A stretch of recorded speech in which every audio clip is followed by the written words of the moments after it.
The mountain man hadn't laid eyes on a woman in 10 years, yet there he stood, pressing his lips against the brides in a marriage nobody saw coming. His weathered hands trembled as he sealed a union born from isolation and longing. The wilderness had claimed him, but love had found him anyway. Before we begin, make sure to subscribe to the channel and comment where you're watching from. John Smith had not seen a woman in 10 years. The realization struck him as he stared at his reflection in the small cracked mirror above his wash basin. His beard now more gray than brown, eyes weathered by a decade of solitude. The towering pines surrounding his cabin had been his only witnesses as seasons changed and memories calcified into something both precious and painful. The mountain winds howled outside, a familiar companion that never judged, never accused. John ran his calloused fingers over the battered hunting knife that rested on the wooden table, the blade worn from years of skinning game and carving kindling. It was one of the few possessions he'd managed to salvage when he fled Copper Ridge, along with the crushing weight of what he'd done. Every morning followed the same ritual. Rise before dawn, check the traps, split wood, and survive another day. The routine kept him sane, kept the memories at bay, at least until nightfall, when they would return with savage clarity. His hands, now marked with a constellation of scars, told stories he wished he could forget. The jagged line across his palm from the night he built this cabin in desperate haste. The burn marks from the first winter when he nearly froze before mastering fire in the mountain's unforgiving climate. The former farmer worked methodically, his movements efficient from years of practice. Survival had become his only purpose, his penance. The guilt of that blood-soaked night clung to him as heavily as the morning mist that shrouded his lonely cabin on the ridge. 3 men dead, his name forever tarnished. The Kellerman family had come for his father's land with torches and threats, but they hadn't expected John's fury, a beast unleashed, they called him afterward. He still remembered Mary's face as she packed her belongings, unable to look at her husband. "I don't know you anymore," she had whispered before walking out of his life forever. The townsfolk had followed with their judgment, their fear, their exile. John stepped onto the porch of his mountain sanctuary, surveying the natural bowl of rock and forest that protected him from the world below. The isolation had been his punishment at first, then his refuge, and finally his choice. He had built this life with his own hands, a life where he needed no one, where he could harm no one. But as he gazed toward the distant town of Copper Ridge, something unfamiliar stirred in his chest, a longing he thought he'd buried alongside his former self. His supplies were running dangerously low. Soon he would have to descend into the valley and face the world that had cast him out.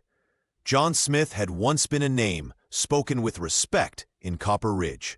He owned fertile land passed down from his father, built a sturdy home with his own hands, and married Mary, a woman whose smile could warm the coldest winter day. Folks would tip their hats when he walked by, and his word carried weight at town meetings. He was a man of the earth, honest, hard-working, and fair. But the Kellerman family had different plans for the valley. Vincent Kellerman and his brothers had been expanding their holdings for years, swallowing up smaller farms through intimidation and backroom deals. John's land stood between them and the water rights they coveted, a prize too valuable to ignore. They came first with offers that insulted his family's legacy. When John refused, they returned with threats. "Land or life," Vincent had sneered one evening, tobacco juice staining his beard as he stood at John's fence line. The farmer had sent him away with nothing but contempt, believing in a justice that would never materialize. 3 nights later, John woke to the acrid smell of smoke. The Kellermans had set fire to his barn, flames licking hungrily at the night sky. His livestock screamed in terror as he raced toward the inferno. Through the smoke, he saw 3 shadowy figures watching his world burn. Something primal awoke in him then. John grabbed his hunting rifle and pursued them into the darkness. What happened next became the whispered legend of Copper Ridge: 3 shots, 3 bodies, and blood seeping into the earth that both families had fought to possess. The trial was a formality. Everyone knew the Kellermans had tormented many families, but violence of this magnitude couldn't be excused. The judge called it self-defense, but couldn't protect John from the court of public opinion. Former friends crossed the street to avoid him. Whispers followed his every step. Killer, beast, dangerous man. The final betrayal came from Mary. She packed her belongings one gray morning while he sat at their kitchen table, hands still bandaged from fighting the fire. "I didn't marry a killer," she said, her voice hollow. "I can't look at you without seeing their blood on your hands." She left without a backward glance, leaving John alone in a house that echoed with absence. The taste of her betrayal was sharper than any knife, bitter as gall, corrosive as acid. That night, he understood that justice and truth were luxuries he could no longer afford. Within a week, John abandoned everything he couldn't carry and disappeared into the mountains, leaving behind the ashes of his former life. John Smith's hands bled as he drove the last nail into the cabin's roof.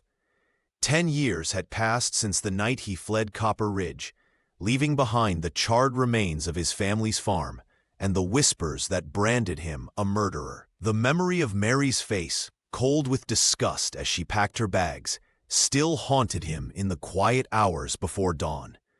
The cabin stood as a testament to his determination, nestled in a natural bowl high in the mountains where the pines grew thick and the wind howled secrets only he could understand. Rock formations surrounded the clearing on 3 sides, creating a natural fortress that kept unwanted visitors at bay. He'd chosen this spot carefully, close enough to hunting grounds, but far enough from any trail that might bring strangers to his door. Inside, the single room was sparse but meticulously organized.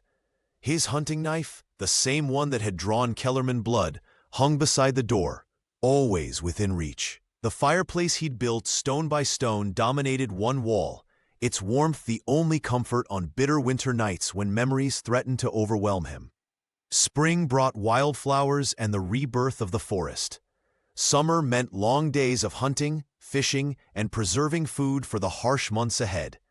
Fall painted the mountains in fire colors before winter wrapped everything in silence and ice. Through it all, John worked from sunrise to sunset, his body growing leaner and stronger, while his heart hardened against the world that had cast him out. Sometimes, in moments of weakness, he would take out the worn photograph of his parents, the only possession he'd grabbed before fleeing. Their smiles belonged to another life, one where John Smith had been respected, where his name hadn't been synonymous with violence. He would trace their faces with calloused fingers before tucking the image away, burying sentiment beneath practicality. The pain of Mary's betrayal dulled over time, like a knife wound that heals but leaves an ugly scar. What replaced it was something colder and more resolute, a fierce determination to need no one. He'd learned his lesson about trust and love.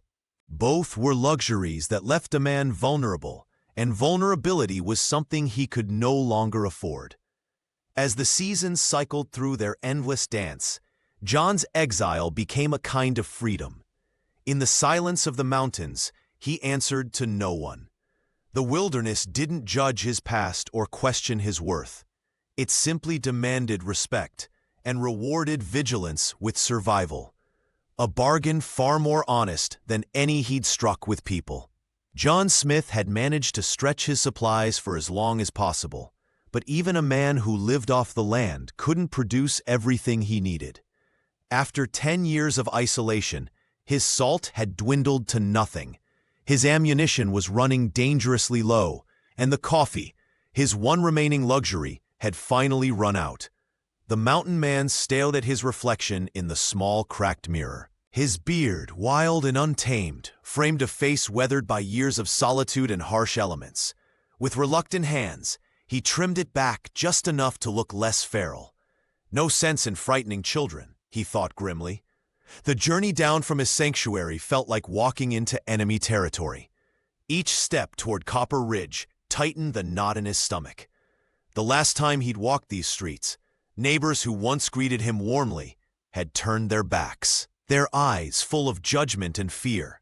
The memory of Mary's final words still cut deeper than any knife. As John approached the outskirts, he pulled his hat low and kept his head down. He'd planned his visit carefully. Midweek, early morning, when the general store would be nearly empty. Get in, trade his furs, get out. Simple. But the town wasn't quiet as he'd expected.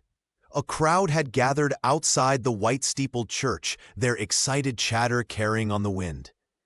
John hesitated, every instinct telling him to turn back. Yet curiosity, that dangerous companion of the lonely, pushed him forward. What he saw stopped him cold. On the church steps stood a line of women in ill-fitting white dresses, their faces a mixture of resignation and desperation. A portly man with a ledger called out figures while men in the crowd shouted numbers in return. 200 for the Peterson girl. 300 for the blonde. John's blood ran cold as understanding dawned. This was no ordinary wedding. It was an auction. Women being sold to the highest bidder, their futures bartered away like cattle at market. Among the crowd, he spotted Harold Davis, the town banker, eyeing the proceedings with the calculating gaze of a predator. Even from a distance, John could see the man's expensive suit and gold pocket watch, symbols of wealth that stood in stark contrast to the desperation on display. John had come to town for supplies, expecting nothing but cold shoulders and whispered accusations. Instead, he found something that stirred an anger he thought long buried beneath years of isolation. He'd left civilization behind precisely because of cruelties like this, the strong preying on the vulnerable, calling it tradition or necessity. Despite every instinct for self-preservation, John found himself moving closer, drawn by a force he couldn't name, and that's when he saw her. Among them stood Maria Johnson, her chin lifted in defiance, even as her hands trembled.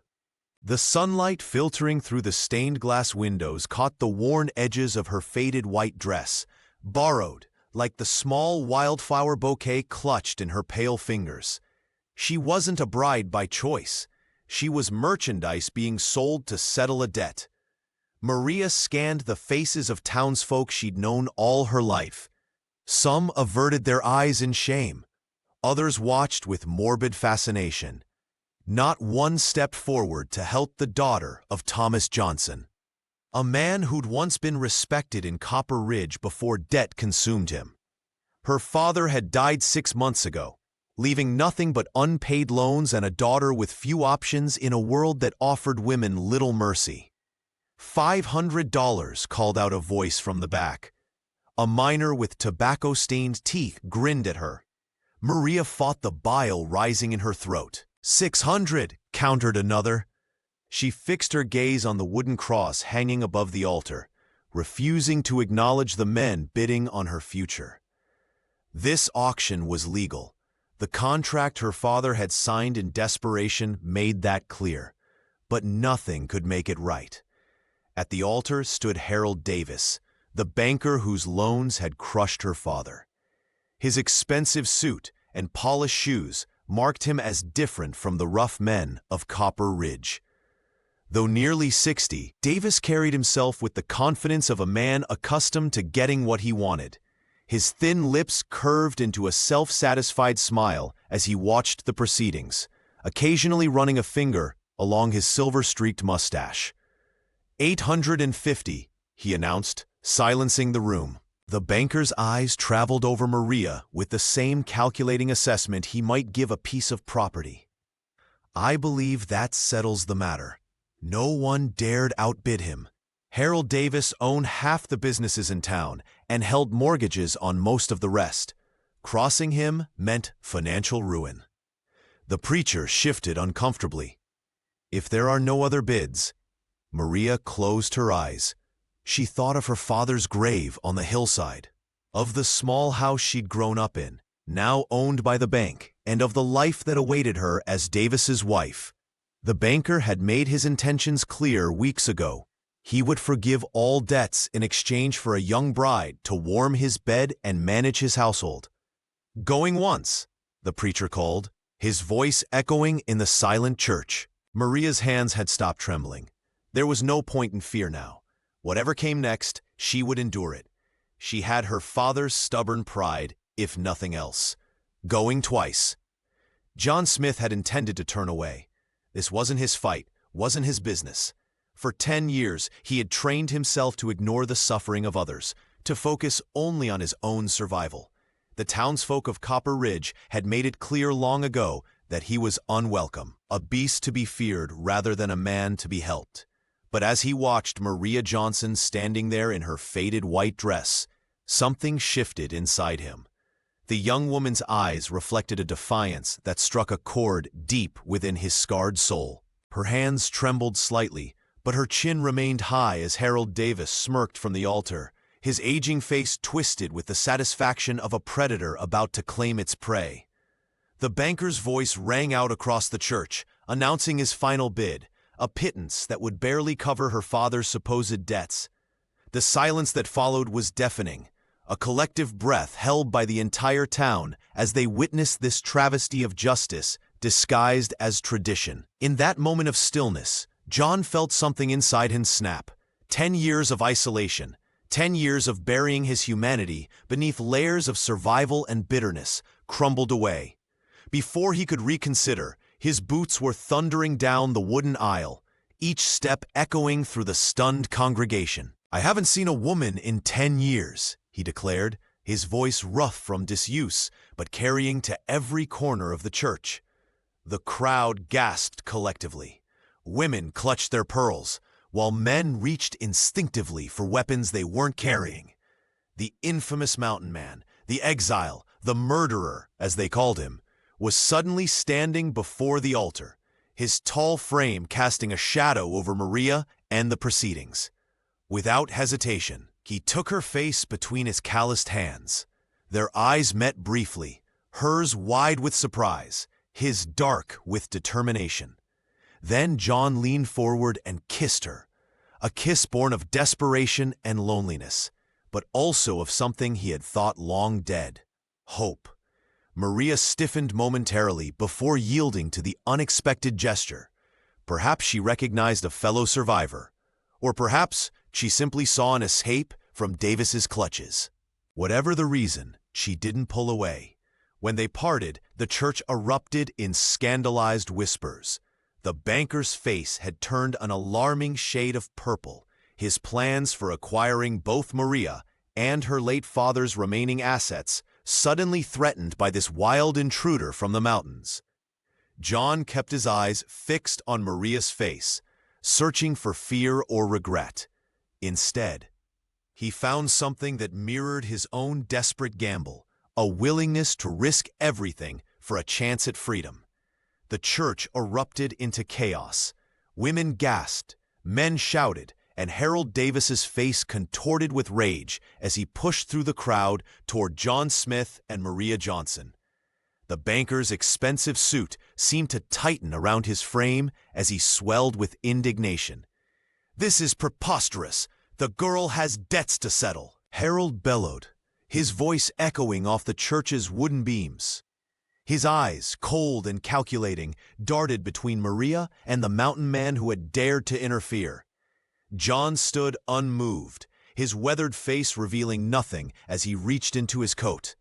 The crowd fell silent as he pulled out a leather pouch, its contents clinking heavily. Without a word, he upended it over the altar. Gold coins, 10 years of careful saving and hard work, cascaded onto the polished wood. Gleaming in the light filtering through the stained glass windows of Copper Ridge's church. "This should cover her father's debts," John said, his voice rough from disuse, and then some. The preacher, a thin man with nervous hands, looked between Harold and John, clearly uncertain which powerful force to fear more. The banker's influence in Copper Ridge was legendary, but the mountain man's reputation carried its own weight. I suppose if the debt is settled, the preacher stammered, adjusting his collar. Harold slammed his fist on a nearby pew. "This is not how business is conducted. The arrangement was—" "The arrangement," Maria interrupted, her voice surprisingly steady, "was made without my consent." She stood straighter now, as if John's presence had given her strength she didn't know she possessed. "And I believe this man has more than compensated for any financial obligation." The townsfolk murmured, some nodding in reluctant agreement. A few of the women exchanged knowing glances. They'd seen Harold's predatory gaze follow Maria for months after her father's passing. "Do you take this man?" the preacher asked, seemingly eager to conclude the unexpected ceremony before more disruption could occur. Maria looked at John, this stranger with scars on his hands and shadows in his eyes. She knew nothing about him except that he'd just spent everything he had to save her from a fate worse than death. "I do," she answered, her voice clear and unwavering. With trembling hands, they signed the certificate the preacher hastily produced. John's rough fingers brushed against Maria's as they shared the pen, the first touch of many to come between two people bound by desperation rather than love. The document was official now. They were husband and wife by law, though trust remained a distant shore neither had yet reached. They left the church to a storm of whispers and glares. Maria Johnson clinging to the arm of the stranger who had just become her husband. The townsfolk of Copper Ridge parted like water around them, their faces twisted with judgment and fear. Some women clutched their shawls tighter, while men reached instinctively for weapons they weren't carrying. Maria felt their stares burning into her back, but she kept her chin high, refusing to show the terror fluttering in her chest. "Don't look at them," John murmured, his voice low enough that only she could hear. "They've already decided who we are." For the first time in months, she tasted hope, sharp and dangerous, but real. The banker's shadow no longer loomed over her, and the crushing weight of her father's debts had lifted. Freedom came with a price, but as she glanced at the scarred hand guiding her forward, she wondered if perhaps they had saved each other. John helped her onto his horse, a sturdy creature that seemed as weathered as its master.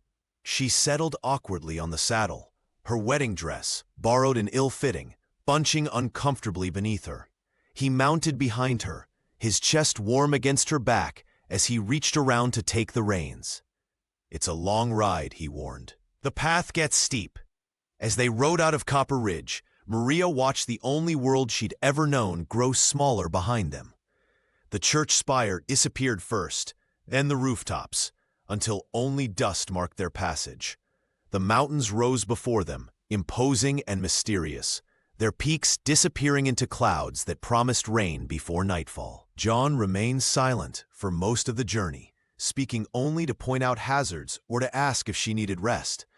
His body was tense against hers, a man unaccustomed to such proximity.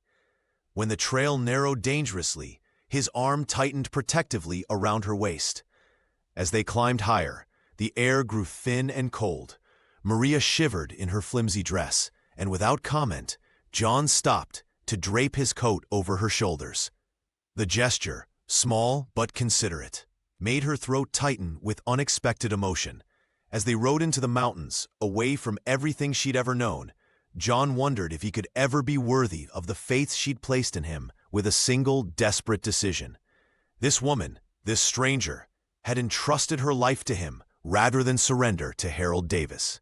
The weight of that responsibility pressed on him more heavily than the decade of solitude that came before. The mountain man glanced down at the gold band on his finger, foreign and constraining. He had sworn never to need another soul again. Yet here he was, married to a woman whose courage both humbled and terrified him. The climb to John Smith's cabin seemed endless. Maria's feet ached with every step, her city shoes slipping on loose stones and sinking into patches of mud. The mountain air grew thinner as they ascended, making her chest burn with each labored breath. She hadn't spoken a word since they'd left Copper Ridge behind, too overwhelmed by the sudden turn her life had taken. John walked ahead, his broad shoulders tense as he navigated the familiar path. Occasionally, he would turn to offer his hand at particularly treacherous spots, his calloused palm rough against her softer skin. In those brief moments, Maria caught glimpses of something unexpected in his eyes, a gentleness that contradicted everything she'd heard about the mountain man. "Almost there," he muttered, the first words he'd spoken in over an hour. The path narrowed as they approached a natural clearing nestled between towering pines. When the cabin finally came into view, Maria stopped in her tracks, surprised by what she saw. Unlike the crude shelter she had imagined, John's home stood sturdy and well-crafted. Smoke curled lazily from a stone chimney, and a small garden patch clung to one side. It wasn't grand like Harold Davis's mansion, but it possessed something the banker's home never had: genuine care in its construction. "It's not much," John said, misreading her silence for disappointment, "but it keeps the cold out." Inside, Maria discovered a space that defied her expectations. The main room housed a table crafted from split logs, 2 chairs, and shelves lined with preserved foods and worn books. A fire crackled in the hearth, casting dancing shadows across the wooden floor. "You'll sleep there," he said, gesturing toward a doorway covered by a thick curtain.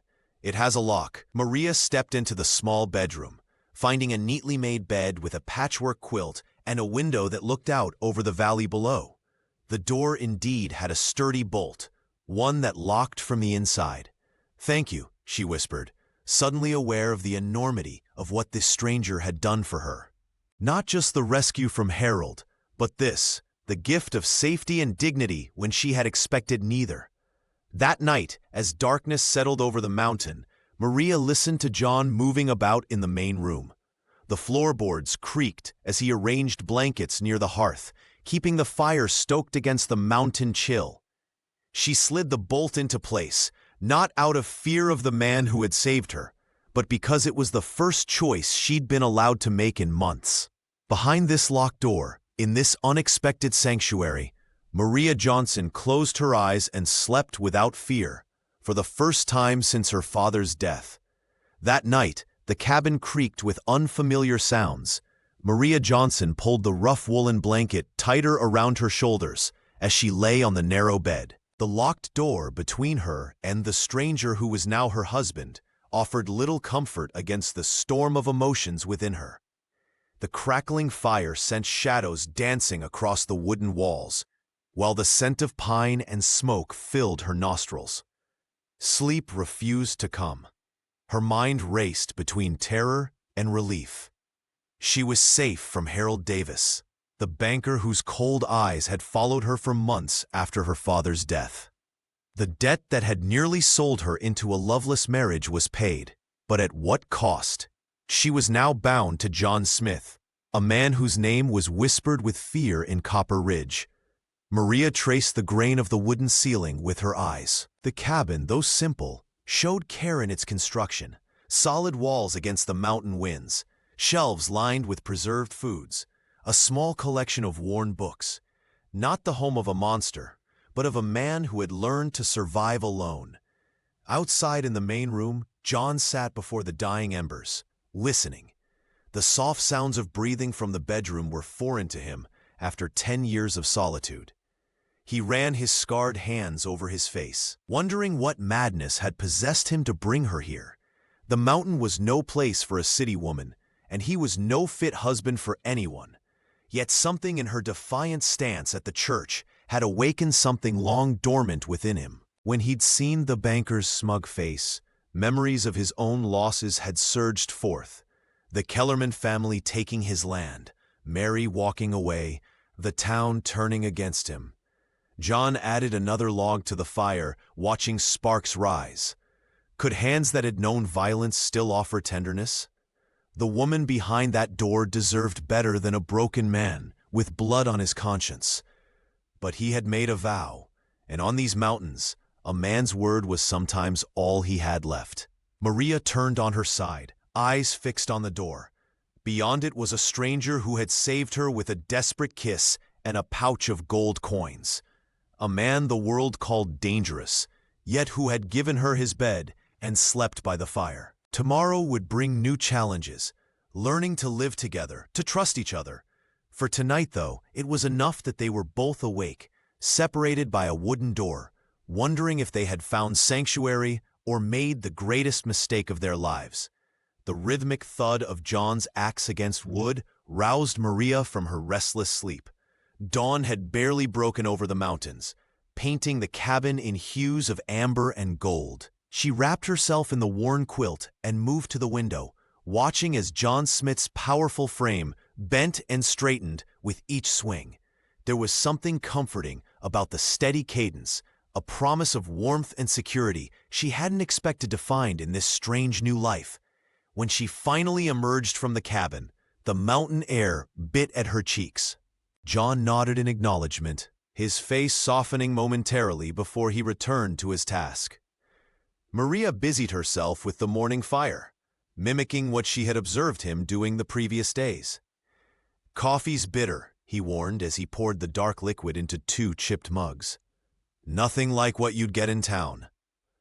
Maria accepted the steaming cup, their fingers brushing briefly.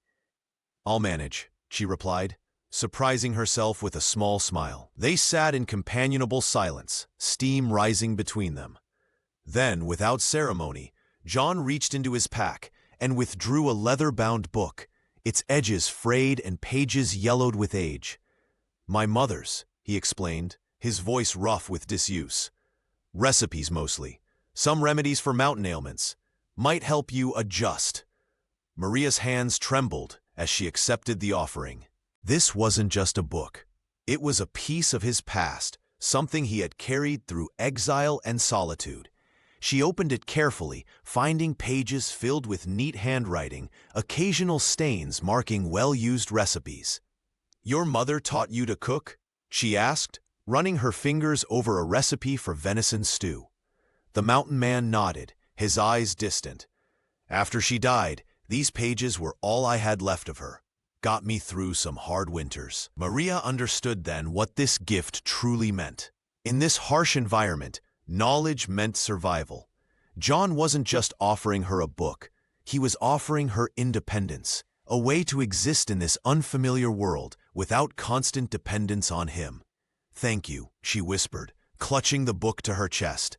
"I'll treasure it." He grunted in response, but Maria caught the relief in his eyes. They were strangers bound by desperation and a hastily signed certificate. Yet in this small gesture lay the foundation of something neither had expected: trust. Later, as Maria studied the instructions for making sourdough bread, she realized, "You need to read the clouds," John explained one afternoon, pointing to the gathering darkness on the western horizon. "Those flat bottoms mean rain by nightfall." Maria nodded, storing away each lesson like precious gold coins.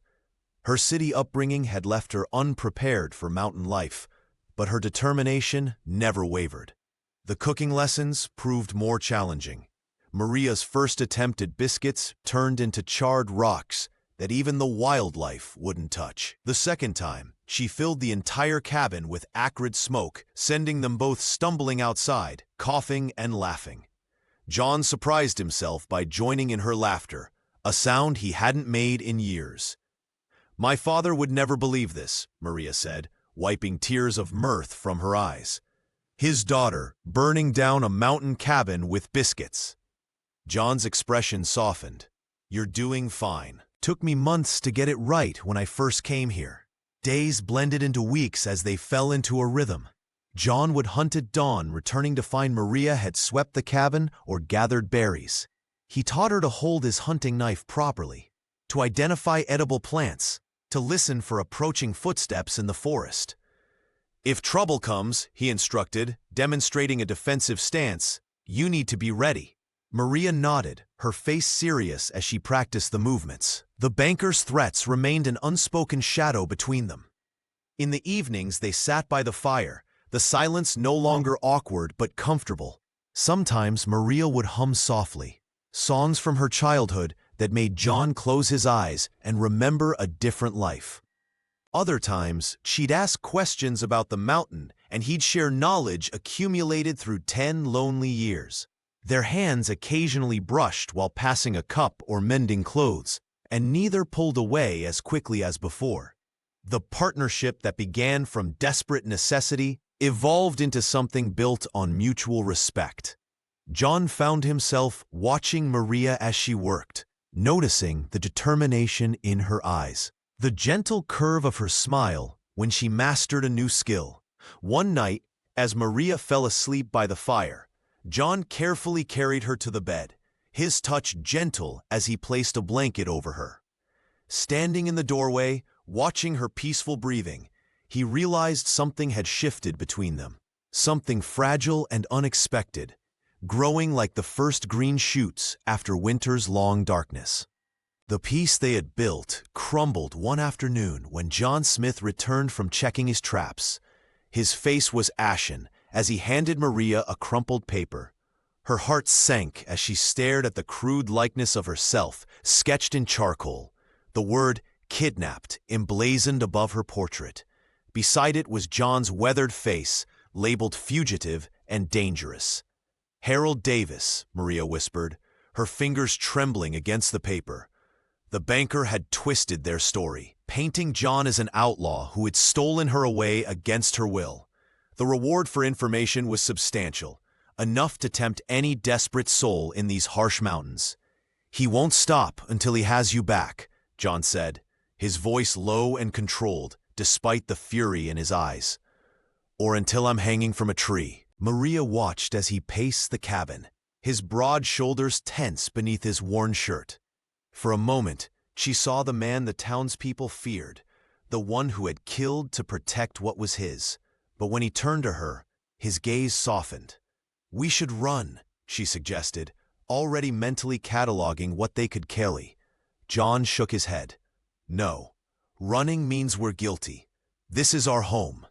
He reached for the rifle mounted above the door. "And I'm going to teach you to defend it." The weight of the weapon felt foreign in Maria's hands at first. John stood behind her, his breath warm against her ear as he guided her arms into position. "Breathe steady," he instructed. "The rifle is an extension of you, not something separate." Days passed in a blur of practice. Maria's shoulders ached, and her palms grew calloused. But with each shot that found its mark, her confidence grew.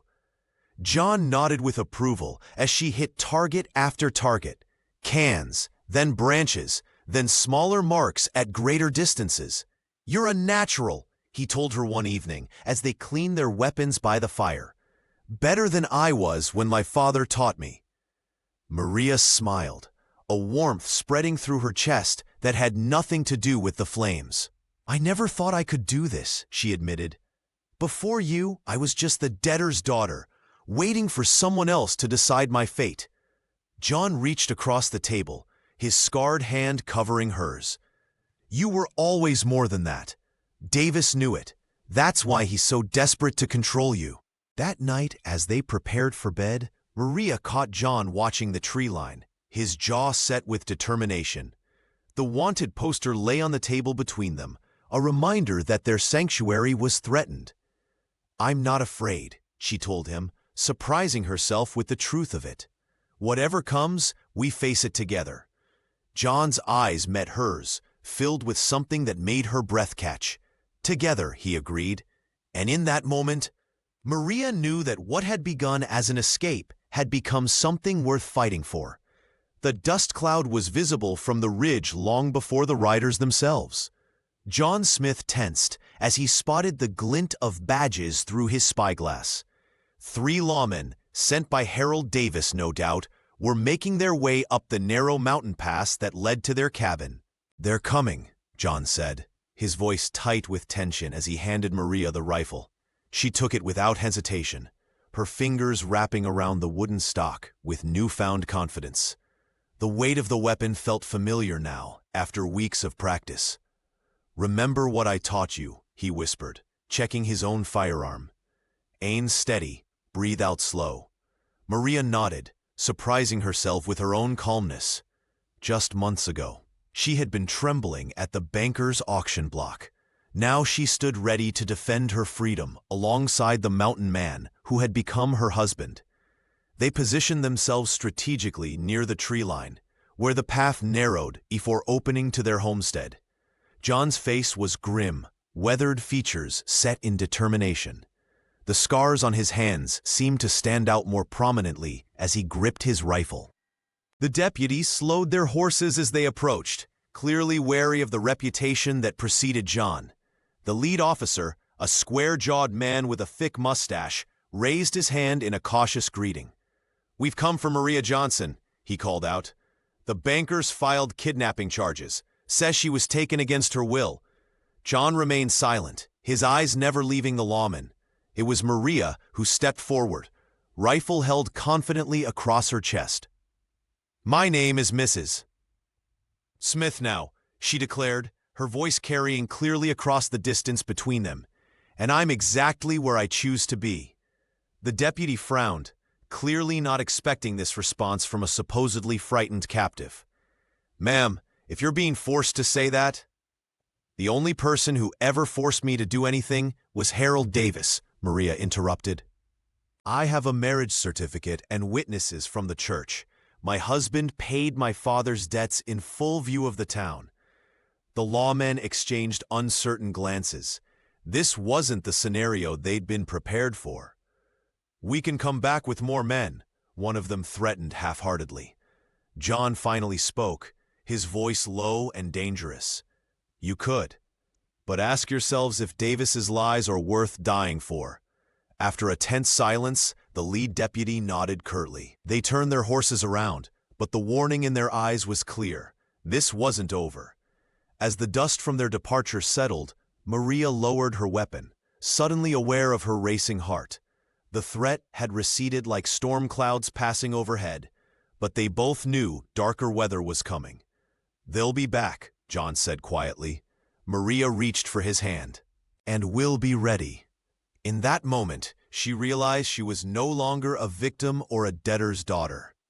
She had become a partner, a wife, a defender of the home they were building together. Maria was organizing the small pantry when she noticed a loose floorboard beneath the kitchen cabinet. Curiosity piqued, she knelt down and pried it open, revealing a hidden compartment. Inside lay a folded piece of paper, its edges stained with what appeared to be dried blood. Her hands trembled as she unfolded the letter. The handwriting was unfamiliar, hurried strokes detailing financial discrepancies at Harold Davis's bank. The writer, Luis Garcia, had documented how the banker had systematically stolen from clients, including her father. Most shocking was the confession that her father hadn't taken his own life, as everyone believed. He had been murdered when he discovered the theft. "John!" she called, her voice breaking. The mountain man rushed in from outside, axe still in hand. His expression softened when he saw her distress. "What is it?" he asked, kneeling beside her. Maria handed him the letter, watching as his weathered face hardened with each line he read. "Davis killed my father," she whispered. "And this man, Luis Garcia, he tried to expose him." John nodded grimly. "I remember Garcia. Night clerk at the bank, found dead in the river 3 years back. Everyone said he'd been drinking." Together, they pieced together the truth. Harold had embezzled funds from numerous accounts, including her father's farm investments. When confronted, the banker had silenced him permanently, staging it as a suicide. Later, when Luis discovered the pattern of theft, he too became a liability. "This is why Davis was so determined to have me," Maria realized, anger replacing her shock.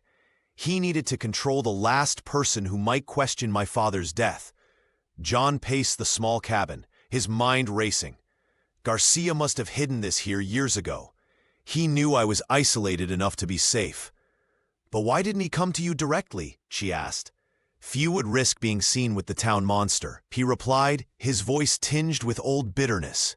Maria stood, a new determination in her eyes. "This changes everything. We have evidence now. We can stop him." John's face darkened with concern. "Davis has the law in his pocket. Going against him means risking everything we've built here." She reached for his hand, feeling the calluses against her palm. "Some things are worth fighting for, John. My father deserves justice. Luis Garcia deserves justice. She paused, meeting his gaze. And you deserve to walk free of shadows. The mountain man looked at his wife, no longer the desperate bride he'd claimed, but a woman of strength and conviction. Slowly, he nodded. The time for hiding was over.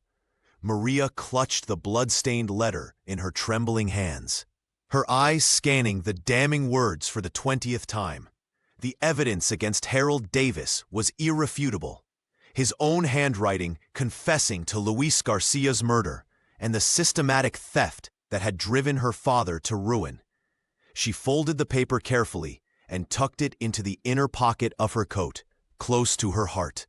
"We have to go back," Maria announced, her voice steady despite the fear coiling in her stomach. "We have to take this to Judge Harrison." John Smith looked up from cleaning his rifle, his weathered face tightening with concern. "It's too dangerous. Davis has men everywhere in Copper Ridge. They'll be waiting for us." The cabin that had become their sanctuary now felt like a fortress under siege. Outside, the wind howled through the pines, a reminder of how isolated and safe they had been here.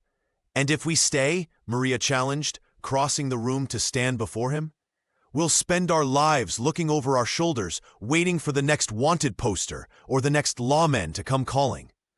She knelt beside him, placing her hand over his. "I can't live like that, John." "And neither can you." His calloused fingers intertwined with hers.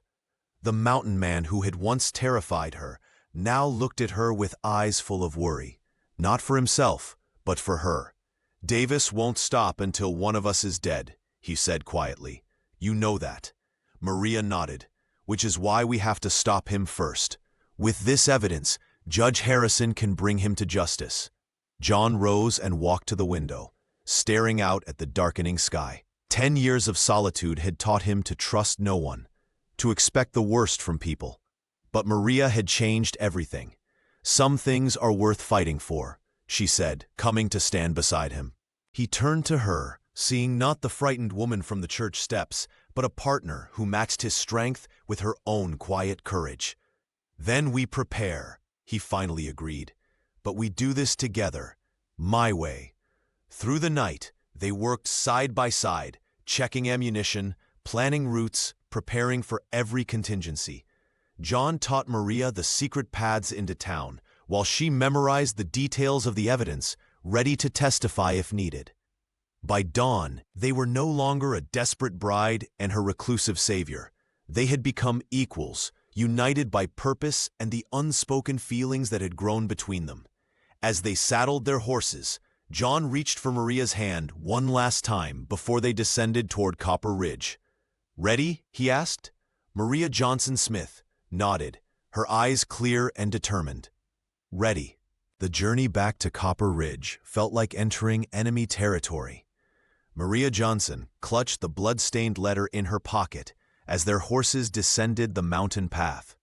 Every shadow seemed to harbor one of Harold Davis's men, every rustle in the trees a potential ambush. "Stay close," John whispered, his weathered face tense with vigilance. The town that had once driven him away now loomed before them, unchanged, yet somehow more menacing. They separated at the edge of town, their plan simple but dangerous. Maria would take the evidence to Judge Harrison, while John created a diversion to draw away Davis's hired guns. The banker's influence ran deep, and they knew his men would be watching for any sign of their return. "Be careful," she said, touching his arm. The mountain man nodded, his eyes softening for just a moment before hardening with resolve. Maria slipped through the back alley she had known since childhood, now transformed into a labyrinth of danger.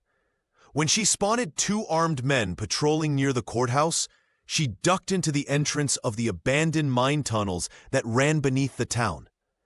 The darkness swallowed her as she navigated by touch and memory. These tunnels, once the lifeblood of Copper Ridge's economy, now served as her secret passage to justice. The damp walls pressed in around her, the air thick with dust and forgotten dreams. Across town, Gunfire erupted. John had begun his diversion, drawing the banker's men away from the courthouse. Each shot echoed through the night. A clock counting down the moments Maria had to complete her mission. She emerged from the tunnels behind the judge's house, mud-streaked but determined. Judge Harrison's face registered shock when he opened his door to find her there, but he listened as she laid out the evidence: the letter confessing to Luis Garcia's murder, the falsified loan documents, the years of corruption. "Davis will come for you," the judge warned, examining the papers with grave concern. "He's already coming for us," Maria replied, her voice steady. "But the truth matters more than fear." More gunshots rang out, closer now. Through the window, Maria glimpsed John ducking behind a water trough, returning fire against 3 of Davis's men. His face was streaked with blood, but he fought on, buying her the time she needed. Judge Harrison nodded solemnly. "I'll issue the arrest warrant immediately." As dawn broke over Copper Ridge, Maria stepped out of the courthouse, the weight of secrets finally lifted from her shoulders. She had entered town as a debtor's daughter, but she would leave as something else entirely: a woman who had faced down an empire of corruption and won. Now she just needed John to survive the night. The first light of dawn painted the sky in hues of amber and gold as Harold Davis was escorted from his grand mansion. The banker's wrists were bound in iron handcuffs that gleamed in the early morning sun. His face, once smug with power, now sagged with the weight of his exposed crimes. The townsfolk of Copper Ridge lined the streets, their whispers growing to a chorus as the man who had ruled their lives through fear and manipulation was finally brought low. Inside the courthouse, Maria's voice never wavered. She stood tall before Judge Harrison, recounting the evidence found in the blood-stained letter, proof that Luis Garcia had been silenced for discovering Davis's embezzlement scheme and her father's murder. The packed room hung on her every word, witnessing the transformation of a woman once destined for auction, now commanding justice with unwavering conviction. "My father died because he discovered the truth," she testified, her eyes never leaving the judge's face. "And Mr. Garcia paid with his life for trying to expose it." Outside, John fought his own battle, bloodied from confronting Davis's hired guns. He had created the diversion that allowed Maria to reach the courthouse safely. His shirt was torn, a fresh wound across his shoulder, but he moved with determined strides toward the courthouse steps. The crowd parted as he approached, their faces a mixture of awe and lingering suspicion. This was the man they had driven into exile, the beast of the mountains who had returned not for vengeance, but for justice. When the courthouse doors finally opened, Maria emerged into the sunlight. For a moment, she stood frozen, searching the crowd until her eyes found John. Without hesitation, she ran down the steps and into his waiting arms. Their embrace silenced the murmuring crowd.